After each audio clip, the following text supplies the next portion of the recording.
Deus. Abra sua Bíblia em Efésios capítulo 2, apenas o verso 5, nós vamos ler a última parte, que é a parte C do versículo. Irmãos, este mês é o mês do aniversário da Reforma.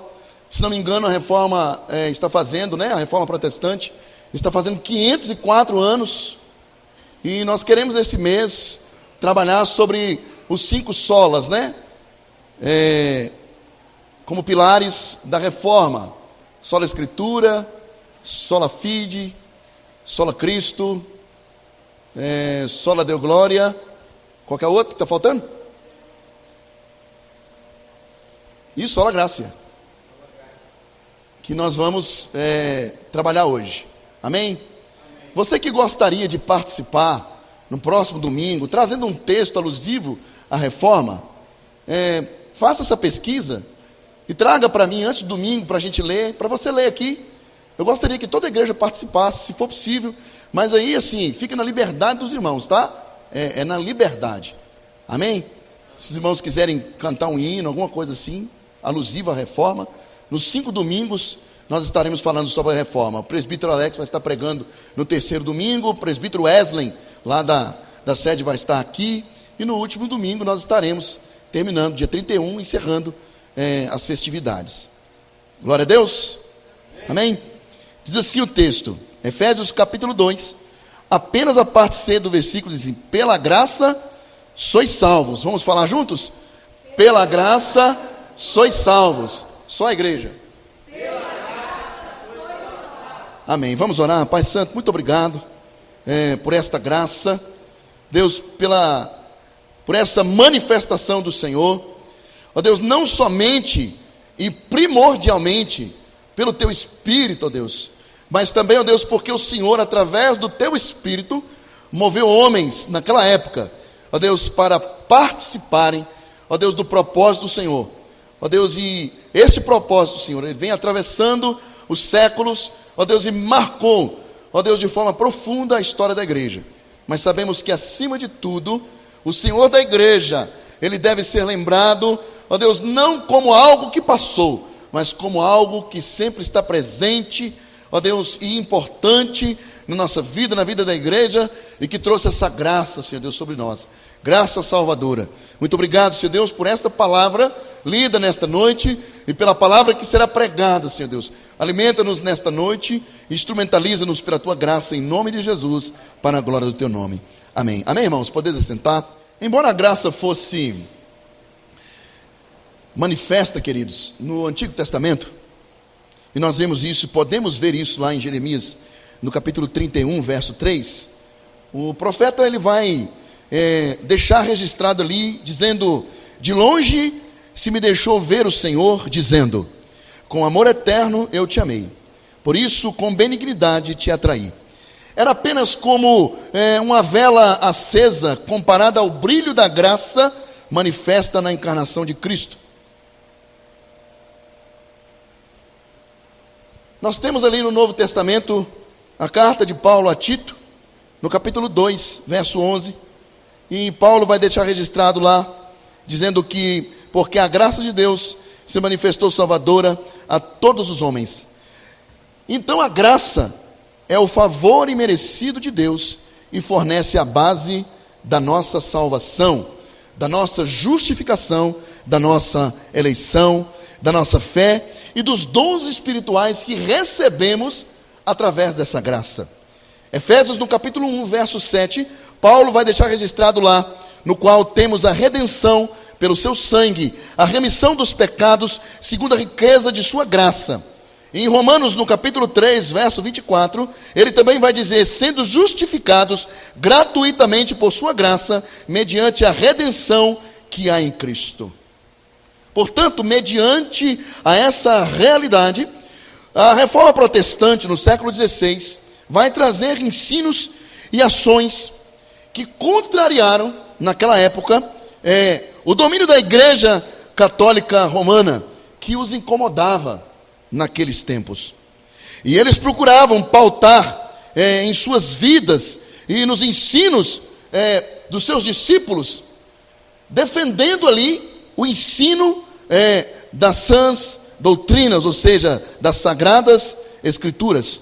Homens como John Wycliffe, no Reino Unido, Jerônimo Savonarola, na Itália, Jan Hus, na antiga Áustria, e tantos outros que marcaram e que foram mortos por defenderem os seus ideais de conduta e fé.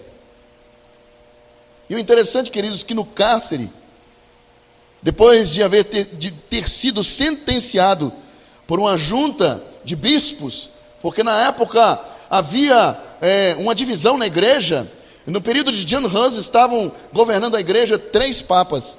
Então, eles, através de uma junta de cardeais, condenaram aquele reformador a ser queimado vivo na fogueira. Mas, lá no cárcere, diante de seus algozes, John Hus ele vai dizer uma frase muito famosa. Ele deixou registrado dizendo assim: podem matar um ganso, que em alemão, em sua língua natal, Hans significa ganso, mas daqui a 100 anos, Deus suscitará um cisne que não poderão queimar. E justamente, e exatamente, no dia 31 de outubro de 1517, 102 anos após a morte daquele reformador, o monge agostiniano Martim Lutero, seguindo o mesmo ideal de Hus, de lealdade às Escrituras, fixa à porta da igreja do castelo de Wittenberg as suas famosas 95 teses, cujo teor resume-se em que Cristo requer o arrependimento, a tristeza pelo pecado e não a penitência. Com o desenvolvimento dos estudos de Lutero e suas teses, surgem como legado e se tornaram os pilares da Reforma Protestante, que são também conhecidos como 5 solas da Reforma. São os princípios fundamentais da Reforma, sintetizando o credo dos teólogos protestantes daquela época. Mas eu gostaria, em meio a essa exposição, eu gostaria de citar aqui a frase do Dr. Geer Prentice Waters, que foi professor, e é professor, aliás, de Novo Testamento, no Seminário de Teologia Reformada, em Jackson, Mississippi, nos Estados Unidos. Ele vai deixar registrado ali, em uma de suas matérias, uma frase que mexeu comigo, irmãos. Ele vai dizer assim: maravilhosa graça, quão doce o som dessa graça que salvou o mais miserável pecador como eu. Maravilhosa graça do nosso amado Senhor, a graça que excede o nosso pecado e a nossa culpa. Maravilhosa graça de Jesus, maior do que todos os meus pecados, com a minha língua deveria descrevê-lo, por onde deveria começar o meu louvor. Essa é a graça de Jesus. Os cristãos, queridos, adoram cantar sobre a graça salvadora de Deus. E com razão, João, ele vai deixar registrado, dizendo que em Cristo todos nós recebemos a plenitude de graça sobre graça. João 1,16. Muitas das cartas do Novo Testamento começam e terminam com os escritores expressando o seu desejo de que a graça de Jesus estivesse com o seu povo. As últimas palavras da Bíblia estão lá registradas em Apocalipse, no capítulo 22, versículo 21, dizendo: a graça do Senhor Jesus seja com todos. Amém. Os reformadores entenderam, meus irmãos, a importância da graça de Deus para o ensino bíblico sobre a salvação.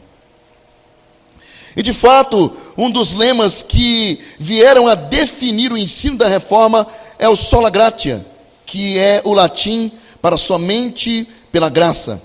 Os cristãos são salvos somente pela graça de Deus.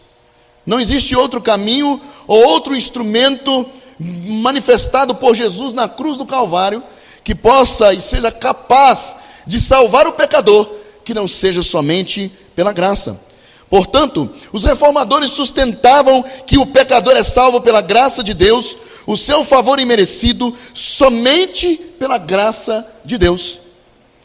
Deus, ele vai trazer essa doutrina que significa nada mais, nada menos de que o pecador não teria e não tem condição de fazer mais nada ou nunca de exercer qualquer contribuição para a sua salvação, para que isso lhe traga méritos, a fim de que esses méritos sejam apresentados diante de Deus, para que essa graça manifesta o salve através de seus méritos. A salvação, do começo ao fim, é dom soberano de Deus para os indignos e não merecedores. Conforme Paulo escreveu aos cristãos em Coríntios, que estavam inclinados a vangloriar-se, ele disse: pois quem é que te faz sobressair? E que tens tu que não tenhas recebido? E se o recebeste, por que te vanglorias como se não tiveras recebido? 1 Coríntios capítulo 4, verso 7. Ninguém pode estar diante de Deus e dizer: olhe para mim e veja o que eu fiz, olhe para mim e veja o que eu conquistei. Pois Deus não é devedor de ninguém, nem mesmo em matéria de salvação. Paulo, aos Romanos, no capítulo 11, no verso 35, ele vai deixar registrado, dizendo: quem primeiro lhe deu para que ele o recompense? Uma passagem das Escrituras, na qual a doutrina da salvação, somente pela graça total, ou dar total atenção a esse tema, é a carta de Paulo aos Efésios, no capítulo 2, que é o texto que nós acabamos de dizer. Mas quando nós olhamos para todo o contexto, no capítulo 1 até o verso 10, Paulo vai dizer aos irmãos da igreja em Éfeso, depois de ter ministrado entre eles por cerca de 3 anos, encomendando aos irmãos a graça divina, dizendo: agora, pois, irmãos, encomendo-vos a Deus e a palavra de sua graça, a Ele que é poderoso para vos edificar e dar herança entre todos os que são santificados. A carta aos Efésios nos dá, queridos, um vislumbre do banquete de ensino que Paulo havia colocado diante daquela igreja. No primeiro capítulo, ele vai nos conduzir para os lugares celestiais. No capítulo 1, verso 3, Paulo, ele vai nos mostrar o plano do Pai para salvar os pecadores através da obra de seu Filho.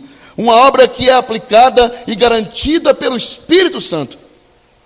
Este plano é um plano generoso, disse Paulo no versículo 3, quando ele vai dizer: Ele nos abençoou em Cristo com todas as sortes de bênçãos espirituais. Acima de tudo, Paulo enfatiza como esse plano de redenção redunda em louvor da glória da graça de Deus, nos versículos 6, 12 até o 14. Depois de uma pausa para agradecer a Deus e interceder pelos efésios, ele destaca 2 vezes o fato de que pela graça sois salvos. No capítulo 2, no verso 5, Paulo vai dizer: pela graça sois salvos, acabamos de ler. E também no verso 8, ele vai dizer que pela graça sois salvos. Isso não vem de vós, é dom de Deus. Não vem das obras. No verso 9 ele diz: para que ninguém se glorie. Como é graça de Deus evidente na salvação, nós vemos a graça desse mesmo Deus em evidência quando Paulo também vai dizer que Deus faz com que o morto viva em Cristo.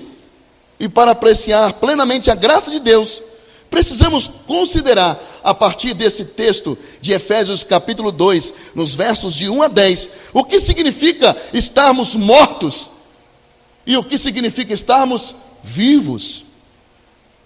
E aí precisamos fazer uma pergunta: quem são estes mortos? E ele vai incluir ali os efésios. Vocês estavam mortos em seus delitos e pecados. Efésios capítulo 2, verso 1. Paulo também vai incluir a si mesmo e os seus companheiros judeus. Nós todos vivíamos nas paixões da nossa carne. Verso 3. De fato, inclui todo homem, mulher e criança que nasceram em Adão. Pois no verso 3, ele vai dizer: nós éramos por natureza filhos da ira, como o resto da humanidade. A palavra aqui mortos inclui pessoas como eu e você. O que significa estar morto? Paulo vai apontar 3 coisas nesta passagem. A primeira delas é que estamos sob condenação. Ao estarmos ou ao sermos considerados mortos, estamos ou estávamos sob condenação antes de Cristo. Mortos em nossos delitos e pecados, nos quais nós, uma vez, andávamos neles. Deus disse a Adão, em Gênesis capítulo 2, que a morte é a penalidade para o pecado. Quando violamos a lei de Deus, nós somos culpados perante este Deus santo e responderemos perante a sua justiça. Em segundo lugar, estar morto significa que estávamos debaixo do jugo. Havia um jugo sobre nós, irmãos. Servíamos a 3 mestres, o mundo, quando ele vai dizer no verso 2, pois seguíamos o curso deste mundo. Servíamos também a nossa carne, quando ele vai dizer que todos nós vivíamos segundo as paixões dessa carne, ou seja, da nossa natureza, realizando os desejos do corpo e da mente. E também servíamos ao diabo, seguindo ao príncipe do poder do ar, do espírito que agora atua nos filhos da desobediência. E em terceiro lugar, nós estarmos mortos, significa que estávamos sob a ira. Nós éramos por natureza filhos dessa ira, como o resto da humanidade. Estávamos justamente sujeitos ao descontentamento do santo Deus. Por causa do nosso pecado, éramos alvo desse descontentamento. Muitos, queridos, não aceitam o ensinamento que nós aprendemos dentro da igreja. Porque fora da igreja, muitos assumem que são pessoas basicamente boas. Muitas vezes, quando nós tínhamos a experiência de chegarmos diante de alguém e pregar-lhe o evangelho, trazer a ele a mensagem das boas novas, e quando perguntávamos acerca da condição dessa pessoa, que era o nosso ouvinte, ele dizia de si mesmo: eu sou uma boa pessoa. Elas tendem a acreditar, pelo menos implicitamente, que se dermos às pessoas uma educação, não é assim? Uma educação adequada, os exemplos ou leis, então eles vão seguir o caminho certo. Leis justas, exemplos nobres e educação adequadas são inestimáveis, meus irmãos. Educação adequada, mas isso não é importante para mudar o coração, ou não é suficiente para mudar o coração dessa pessoa, que muitas das vezes, quando nós estamos diante dela, ela se considera como uma pessoa boa.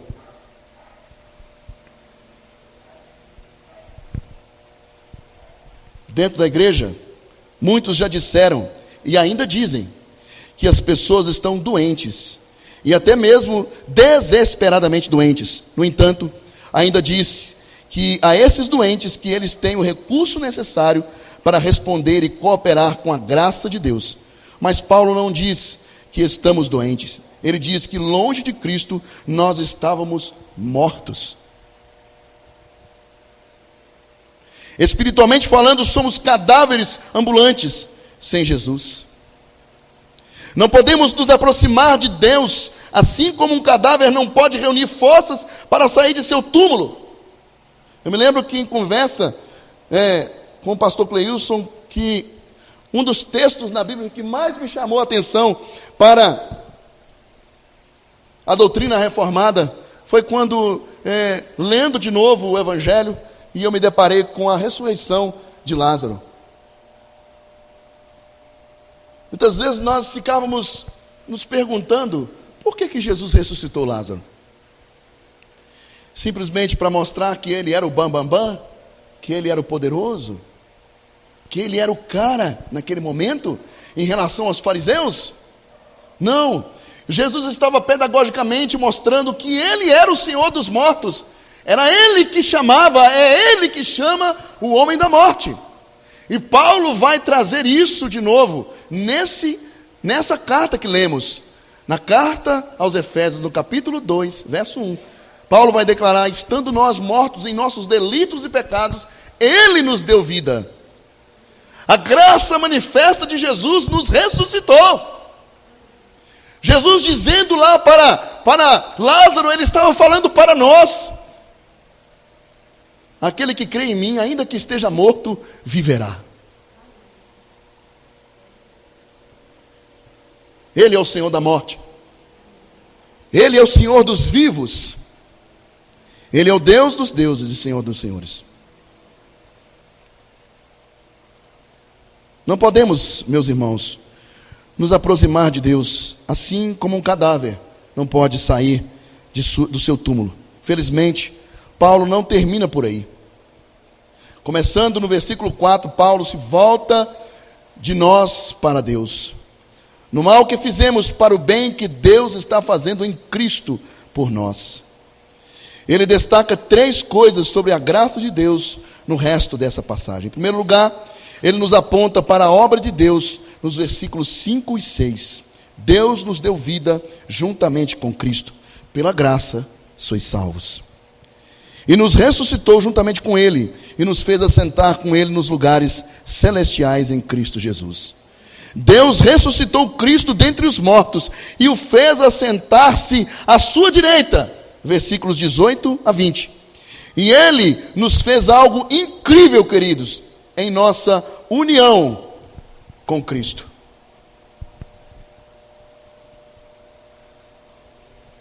Deus, disse Paulo, fez os mortos viverem. Isso é o que evoca a exclamação de Paulo: pela graça sois salvos. Estávamos todos mortos e Jesus Cristo se manifestou no tempo oportuno e manifestou a sua graça sobre os seus eleitos, sobre a sua igreja, dizendo: pela graça sois salvos, e fomos ressuscitados da morte espiritual a qual nós sofríamos. Pela graça sois salvos. Em segundo lugar, Paulo nos aponta para a motivação de Deus. Por que Deus fez o morto reviver? Se nós fizéssemos essa pergunta para nós mesmos, será que Deus tinha necessidade de fazer o morto reviver? Se no muito, Deus não tinha necessidade nem de nos criar. É lógico que não foi por causa das nossas obras. Paulo vai dizer no versículo 9: nem as obras que fizemos antes de nos tornarmos cristãos, nem as obras que fazemos hoje, quando temos a condição em Cristo de sermos cristãos. Caso contrário, poderíamos ter motivo para nos gloriar. Ao invés disso, Paulo vai dizer que Deus nos deu vida por causa de sua misericórdia. Não existe nenhuma outra razão de Deus ter nos ressuscitado que não seja por causa da sua misericórdia e também por causa do seu grande amor com o qual Ele nos amou. E a pergunta está aí para tentarmos responder: que amor é esse?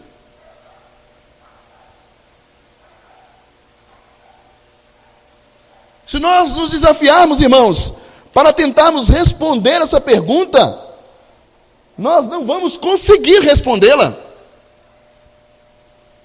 Que amor é esse que nos constrange? Que amor é esse que levou um homem a morrer na cruz em nosso lugar?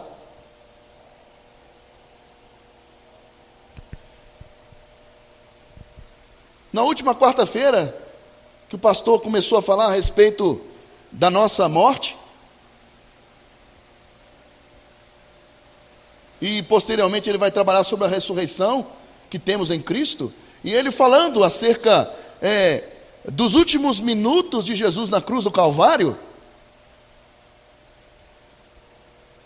Imagine você ali, crucificado. A morte de cruz é por asfixia. As costelas fecham, esmagam o pulmão. E para que o condenado não morra rápido, isso por ele mesmo, ele suspende nos seus próprios pés para que as costelas abrem e permitam o pulmão respirar. Mas imagine os seus pés pregados na cruz. Naquela quarta-feira eu senti agonia nos meus pés. Um ferro penetrando os nossos pés, furando os nossos ossos, e a gente tentando forçar. E eu vou ser honesto com os irmãos, eu peso, acredito que peso hoje 95 quilos. Imagine você levantando 95 quilos em cima de um pé perfurado. Olha que dor. E Jesus passou tudo isso em nosso lugar. Então não houve nenhum outro motivo que não seja a sua misericórdia, e principalmente o seu amor. Amor esse que o conduziu à cruz do Calvário para morrer no nosso lugar. E assim Paulo sai do seu caminho para incutir em nós que o próprio amor e a misericórdia de Deus são a fonte da nossa salvação. Em terceiro lugar, Paulo vai nos apontar o propósito de Deus. E esse propósito fez Deus levantar um morto e fazer com que ele revivesse, eu e você. Paulo vai dizer no versículo 7, vamos lá, Efésios capítulo 2, versículo 7, ele vai dizer assim, olha, para mostrar nos séculos vindouros a suprema riqueza de sua graça, em bondade para conosco em Cristo Jesus. Foi para que possamos colocar em exposição, tanto agora como na eternidade, as riquezas imensuráveis de sua graça, em bondade para conosco em Cristo Jesus. Como podemos fazer isso? Através da exposição de nossas vidas na obra-prima que o Criador realizou em nossas vidas. Pois fomos criados em Cristo para as boas obras. E as boas obras que o texto está falando aqui não é obras sociais, e sim falarmos desta grande salvação que Cristo realizou em nossas vidas, irmãos. E nós precisamos clamar diante de Deus para que o Senhor tire de nós esse silêncio. Nós estamos vivendo hoje o tempo dos apóstolos lá, se não me engano, em João, capítulo 19, verso 20, quando fala que trancadas as portas, eles estavam lá escondidos com medo. E nós temos medo. Estamos com medo hoje de aproximar das pessoas. Não, porque se eu aproximar dela, ou ela vai me expulsar de perto dela, ou eu posso pegar o Covid. Mas se nós não podemos aproximar das pessoas, porque precisamos atender sim, também a nossa saúde, nós temos o instrumento da internet hoje, para enviar mensagens de salvação. Essas são as boas obras pelas quais Cristo nos criou e nos salvou. E nos chamou para sermos instrumentos dele, no propósito salvífico do Senhor, para com os eleitos.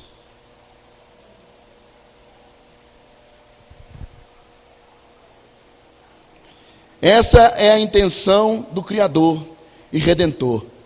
Foi para isso que fomos criados em Cristo Jesus, para atender essas boas obras, as quais Deus de antemão preparou, e Ele vai dizer, para que andássemos nela. E para concluir, queridos, nós somos salvos então, somente pela graça de Deus. Longe de levarmos e abraçarmos uma vida de libertinagem. Não, agora eu estou salvo, então eu vou, aprontar e dar ao meu corpo tudo aquilo que ele deseja. Longe disso. Longe de termos uma imprudência moral, a graça de Deus no Evangelho nos leva a buscarmos uma vida de consagração, de santidade. E por que isso acontece?